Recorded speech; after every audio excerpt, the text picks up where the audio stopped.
बिस्मिल्लाहिर्रहमानिर्रहीम, अस्सलाम वालेकुम। अब ये हाथापाई के लड़ाई के मनाजिर आपको आए रोज़ मिलेंगे। आज तो अता तारड़ साहब को थप्पड़ पड़े हैं शाहिद खटक से। तहरीक इंसाफ के रहनुमा शाहिद खटक ने अता तारड़ को थप्पड़ मारे।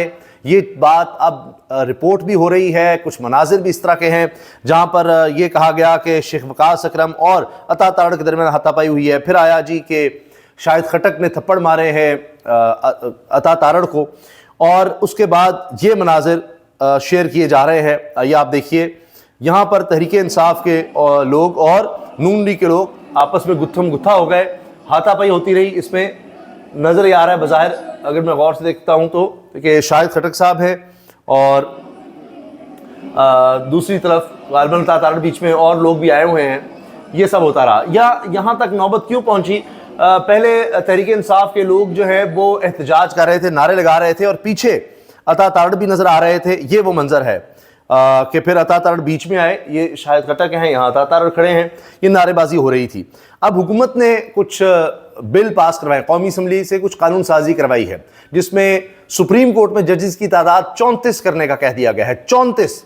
आप अंदाजा लगाइए, हाई कोर्ट में, लाहौर हाई कोर्ट में 34 जजेस की तादाद है और 60 होनी चाहिए, वहां पर नहीं बढ़ाए। हुआ यह है कि अब इनको यह शक पड़ गया हुकूमत को कि जो आज़ाद ख्याल, बाज़मीर, बाकिरदार जजेस हैं सुप्रीम कोर्ट में, वो ज़्यादा हैं। तो अब हमने अपने नौकर भर्ती करने हैं। देखेंगे हाई कोर्ट में कौन कौन हमें सर्व कर रहा है, ऐसा कौन कौन सा जज है, तो जितने हो सकेंगे हम ले आएंगे। अभी पहले मरने में कहा गया 6 से 8 ले आएंगे, उसके बाद ज़्यादा ले आएंगे। अब कल का दिन बड़ा अहम है कि कल फिर क्या होता है, और कल चीफ जस्टिस याह्या अफरीदी साहब किस तरह का रद्द-ए-अमल देते हैं इस पर। कल जुडिशल कमीशन का इजलास है, उसमें देखना है क्या होता है। बहरहाल ये कुछ हुआ है जी, आज के मनाजिर ये रहे। और इसके साथ साथ ये जब नारेबाजी हो रही थी, ये उस वक्त के मनाजिर हैं। ये देखिए,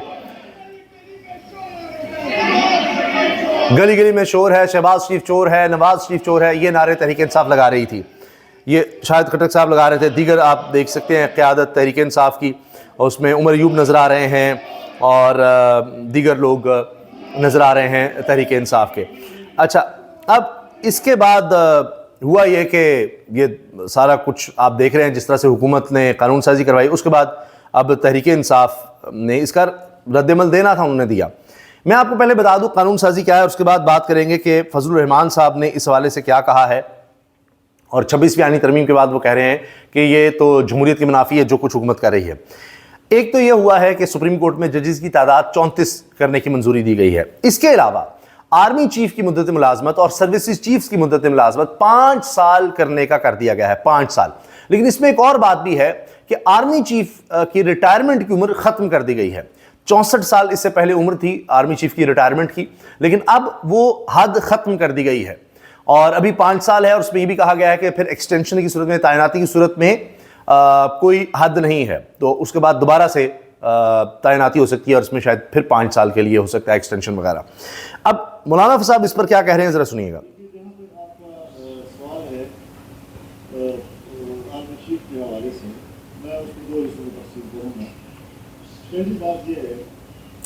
अच्छा, इसमें मौलाना साहब ये कह रहे हैं कि जी एक तो ये कि आर्मी चीफ की एक्सटेंशन के 2 हिस्से हैं। एक तो इंतजामी मामला है, पहले भी होता रहा है, कोई भी हुकूमत कर सकती है।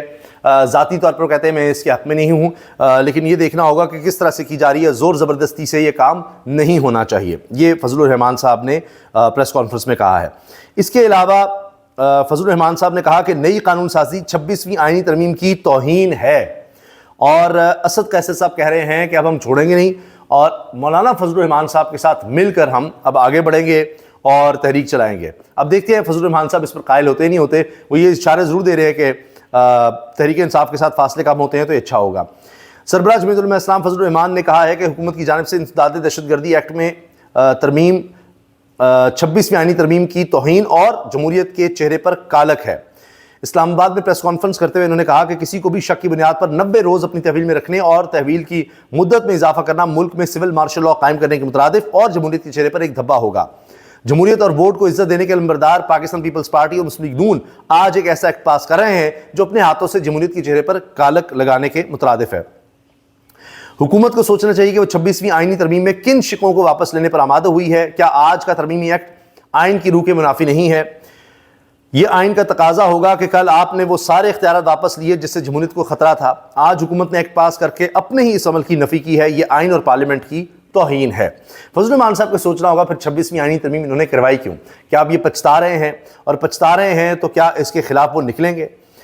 साथ ही खबर आई है, एक तरफ यह जाहिर है कि ये खबरें जिस तरह मैंने अर्ज़ किया कि 34 जजेस की तादाद है, फिर इसके अलावा सर्विस चीफ्स की मुद्दत मुलाजमत 5 साल करना, और इसमें एक और चीज़ भी है कि जस्टिस मुनीब अख्तर को फिर प्रैक्टिस एंड प्रोसीजर कमेटी से निकाल दिया गया है। ये हुकूमत ने यकीन जानिए मजाक बना के रख दिया है, सुप्रीम कोर्ट को मजाक बना के रख दिया है। अच्छा जी, अब प्रैक्टिस प्रोसीजर में फलां को डाल दो, फलां को निकाल दो, अब फिर तब्दीली कर दो, अब ऑर्डिनेंस ले आओ, अब ये कर दो, अब वो कर दो। अजीबो गरीब, इनको और कोई काम नहीं है, सिर्फ फोकस इस पे है कि जुडिशरी को कैसे तबाह करना है। या ये अफरीदी साहब भी वो आउट ऑफ सिलेबस आ गए हैं, अब उनको किस तरह काबू करना है, और ये जो जजेस हैं आज़ाद जजेस, इनको किस तरह कंट्रोल करना है। हत्ता कि इस्लामाबाद हाई कोर्ट में जजेस की तादाद 12 कर देनी है, क्योंकि 6 ने खत लिखा था, तो लिहाजा अब इनका ख्याल है 12 कर देंगे तो 6 दूसरी तरफ के आ जाएंगे। हर तरह से सोच सिर्फ ये है, हर तरफ से सोच ये है कि तादाद बढ़ाते चले जाओ। 17 सुप्रीम कोर्ट में है, उसकी तादाद डबल 34 कर दो, क्योंकि वहां पर पता लग रहा है 12 या 14 वो खड़े हो रहे हैं, तो इतनी तादाद कर दो कि हमारे नौकर बनकर ज्यादा सुप्रीम कोर्ट के जजेस हों और जिस तरह से हम चाहें वो करें। अब प्रैक्टिस एंड प्रोसीजर कमेटी में जो तब्दीली की गई है उसमें यह किया गया है कि मुनीब अख्तर साहब को निकालकर आईनी बेंच का सरबराह उसमें डाला जाएगा। अब पता नहीं वो भी अगर याह्या अफरीदी की तरह लाइन पर ना रहा तो फिर कुछ और तब्दीली ले आएंगे। रोज अब यही करते रहेंगे सुप्रीम कोर्ट को कैसे करना है। फिर हो सकता है बेंचेस का भी कहेंगे कि ये केस जिस तरह पहले कह दिया आईनी बेंच का अलग होगा, फलां होगा, और फैसले भी ये सुनाने लग जाएंगे। इसमें कोई बईद नहीं है जिस तरफ ये जा रहे हैं। अलबत्ता हुकूमत का वफाकी काबीना में रद्दोबदल करने का फैसला सामने आया है। हुकूमत ने वफाकी काबीना में रद्दोबदल करने का फैसला किया है। वज़ीर-ए-आज़म शहबाज शरीफ ने पार्लिमानी पार्टी इजलास से खिताब करते कहा कि वक्त आ गया है वफाकी काबीना में नए लोगों को शामिल किया जाए, जल्द वफाकी काबीना में रद्दोबदल होगा।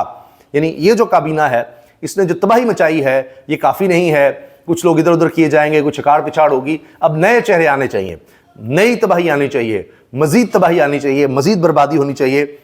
आप यकीन जानिए, आप ये लिख कर रख लें, पाकिस्तान की तारीख के बदतरीन वज़ीर आज़म शहबाज शरीफ कहलाएंगे। करीब भी कोई नहीं होगा, कोई नहीं आपको मिलेगा। जिस तरह से चीफ जस्टिस काजी फाइज साहब बदतरीन चीफ जस्टिस अब कहे जा रहे हैं, जस्टिस मुनीर भी पीछे, सब पीछे, और लोग कह रहे हैं कि ये जो कुछ आज हो रहा है ये सब काजी फाइज साहब की वजह से है। अब आप ये देखिएगा कि शहबाज शरीफ भी बदतरीन वज़ीर आज़म कहलाएंगे, बदतरीन दौर कहलाएगा, पाकिस्तान का स्यातरीन दौर कहलाएगा जो कुछ भी इस वक्त हो रहा है। उसकी वजह यह है कि शहबाज शरीफ ने जो किया है, जो कर रहे हैं, नवाज शरीफ इस वक्त मौजूद भी नहीं है, वो यहाँ रहना भी नहीं चाहते। जो ये जुडिशरी का हाल कर रहे हैं और वो कहेंगे जी मैं I was not in the room, मैं तो यहाँ था ही नहीं जो कुछ यहाँ पर होता रहा है। इसके अलावा काबीना ने पहले मंजूरी दी थी जी सर्विस चीफ्स की मुद्दत मुलाज़िम 5 साल और जजेस की तादाद बढ़ाने की। उसके बाद अब कौमी असम्बली से भी इन्होंने ये बिल पास करवा लिया है। लगता यही है कि अब फैसले सड़कों पर ही होने हैं और कोई रास्ता नज़र नहीं आ रहा। जिस तरह से अब ये अदलिया को बिल्कुल एक पटवार खाने की तरह चलना आना चाह रहे हैं। तो देखते हैं, कल का दिन बड़ा अहम है कि अब चीफ जस्टिस की तरफ से किस तरह का रद्द-ए-अमल आता है, और अगर वो इसको बिल्कुल समझते हैं कि अच्छा ठीक है अब जो कर रहे हैं करते रहें, तो फिर तो ज़्यादा कुछ नहीं हो सकेगा। फिर हुकूमत इससे और आगे जाएगी और मज़ीद तबाही फैलाएगी। अब देखते हैं, कल का दिन बड़ा अहम है। कल जुडिशल कमीशन का इजलास है, उससे जो खबर आएगी इंशाल्लाह वो भी आपसे शेयर करेंगे। इजाज़त दीजिए, अल्लाह हाफ़िज़।